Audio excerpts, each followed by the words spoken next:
Um detento que se tornou o maior terror, não da população, mas sim das próprias prisões, que passou de um ladrão para um assassino que acabava com a vida dos próprios colegas prisioneiros. Não à toa que ele ganhou um apelido que mostra o quão diabólico ele era em suas estadias na cadeia. Neste vídeo a gente vai conhecer um dos piores assassinos das prisões, tanto que ganhou o apelido de Lúcifer. Eu sou Marcelo Milos, fica comigo, depois da vinheta eu te conto.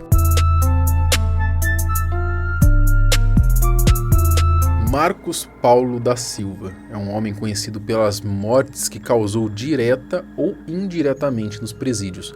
Esse cara, ele tem ligação com o PCC e é tão bizarro que passou a ser conhecido como Lúcifer por conta do tanto de terror que ele causava. Mas como que ele entrou para esse mundo, e foi ganhar esse apelido?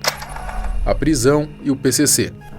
Geralmente, a parte da prisão é o último tópico dos vídeos relacionados a esses criminosos, Só que nesse caso, tudo começou por lá. Quando ele tinha 18 anos, em 1995, Marcos Paulo foi preso. E o motivo não foi nada tão amedrontador, Foi por conta de roubo, de furto.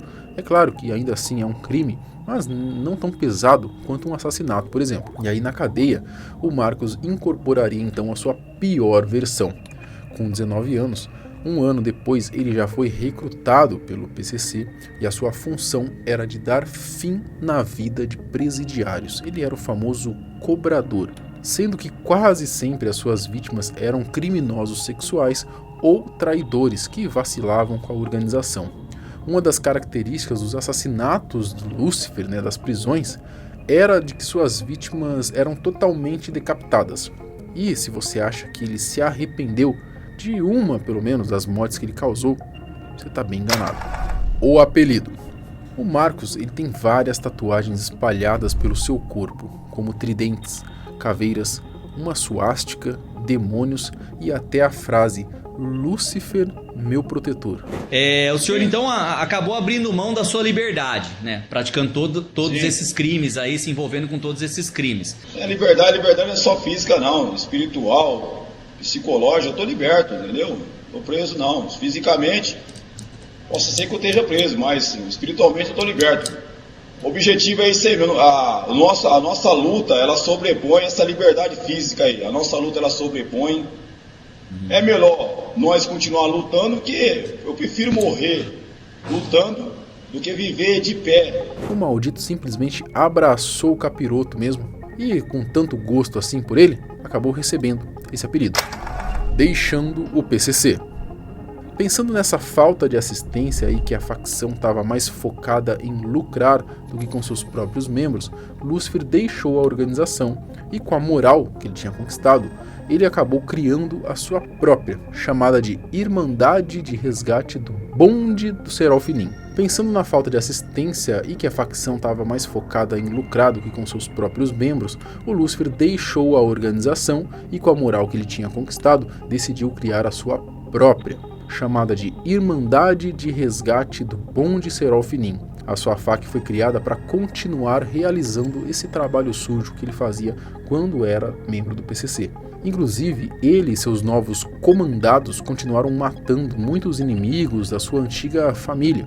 A facção ganhou o nome graças à semelhança com Serafim, já que eles costumavam cortar as suas vítimas. Como marca registrada, eles arrancavam a cabeça dos inimigos e ainda escreviam com sangue nas celas e pátios Serafim, fora que muitas vezes eles também arrancavam as vísceras dos presidiários, uma brutalidade inimaginável, Bom, lembra que eu disse que muitas das vítimas eram inimigos da sua antiga facção? Então, uma história que ficou famosa na época e que, de acordo aí com a revista Veja, o PCC teria tentado contratar os serviços de Marco para dar um fim na vida de José Roberto Fernandes Barbosa, que era chefe da Família do Norte, que teria atuado no massacre de Manaus, em que 56 presos foram mortos e uma grande parte deles seriam do PCC. Uma carta foi escrita, mas não chegou ao Lúcifer e o plano foi parar nos arquivos da Operação Echelon, do Ministério Público. A polícia também recuperou do esgoto da cadeia outros bilhetes solicitando os serviços de Lúcifer para dar fim em José Felício, conhecido como Geleião, que já foi um dos cabeças aí do PCC, né, mas acabou se tornando rival ali dentro do PCC de Marcola, né? Inclusive a gente já fez um vídeo aqui falando sobre o G-Leão. O terror das penitenciárias. A sua era de matança nos presídios durou bastante tempo. Lúcifer ficou preso nos seus primeiros anos na penitenciária de Serra Azul, em São Paulo, e só lá ele teria matado então 5 pessoas. A galera queria pegar ele, mas quem acabou indo pro saco mesmo, né, indo conhecer o Lúcifer de verdade, né, foram os próprios aí que tramaram contra ele. De acordo com o agente penitenciário que foi feito refém, que testemunhou tudo, ele usou algumas armas artesanais ali, que eles fazem na cadeia mesmo, sabe, para matar os caras. E enquanto ele gritava que gostava do que estava fazendo, que queria matar mais presos, né, o bicho era ruim mesmo, ruim de verdade. Depois desse rolo todo, as prisões já ficaram em choque, né, e ninguém queria ele em suas celas, né, já que não queria essa dor de cabeça que vinha junto com ele. No ano de 2015, a Secretaria da Administração Penitenciária pediu para que Marcos Silva fosse transferido então para um presídio federal. Ele passou por Porto Velho, Campo Grande e Catanduvas.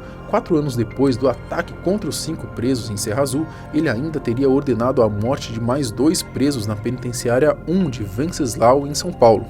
Lúcifer tinha tanta sede por sangue que em Catanduvas ele acabou se mutilando em vários lugares, né, como braços, pernas e a barriga.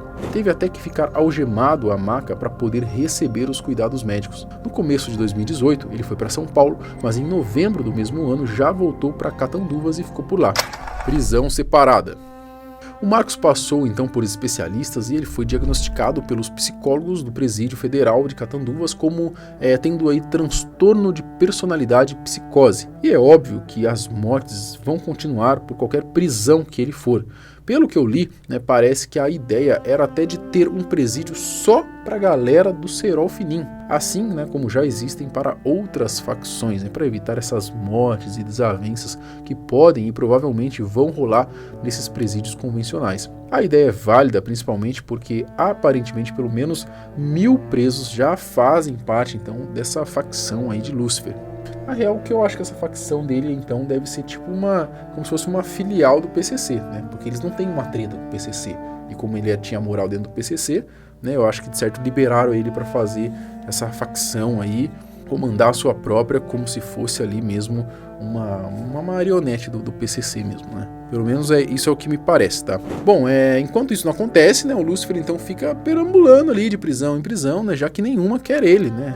O cara é tão ruim mesmo que né, dizem aí que o cara é tão ruim que às vezes nem o inferno quer ele, né, nesse caso nem nenhuma prisão quer ele. Lembrando que ele tem penas acumuladas que dão mais de 217 anos de prisão, né, por causa de 8 homicídios. 6 que ele mesmo teria matado e 2 que foi considerado aí um mandante. Mas apesar de só esses 8 homicídios estarem oficializados, ele já assumiu ter matado pelo menos 48 pessoas. Mais do que uma pessoa por ano de vida, né? Já que hoje ele tem 43 anos, né? Parece que ele vem honrando então o apelido que ele carrega. Bom, ó, na minha opinião, cara, é o seguinte: esses caras assim, é cara que é ruim mesmo, velho. É cara que não tem como, não tem solução esse cara aí, não adianta, não tem ressocialização pra um cara desse. O que tem que acontecer com ele então? Pena de morte. Acabou, o cara matou, assumindo 8 oficializado, assumiu que matou mais de 40, e dessa maneira brutal, sangrenta. Você vê, mano, esse cara aí, não tem porquê um cara desse tá vivo. Não tem porquê, sabe, cara? Então, assim, aí nessa ocasião, cara, eu sou muito a favor mesmo de pena de morte. Acabou o problema, matou ele ali, acabou o problema. E é isso, cara. Simples assim, né? O que você pensa sobre isso, né? Comenta aqui. Quero saber a sua opinião. Lembrando que a gente tem vídeo todos os dias no canal, tá? Então dá uma conferida se você está inscrito no canal, se está ativado o sininho das notificações. Até o próximo. Tchau.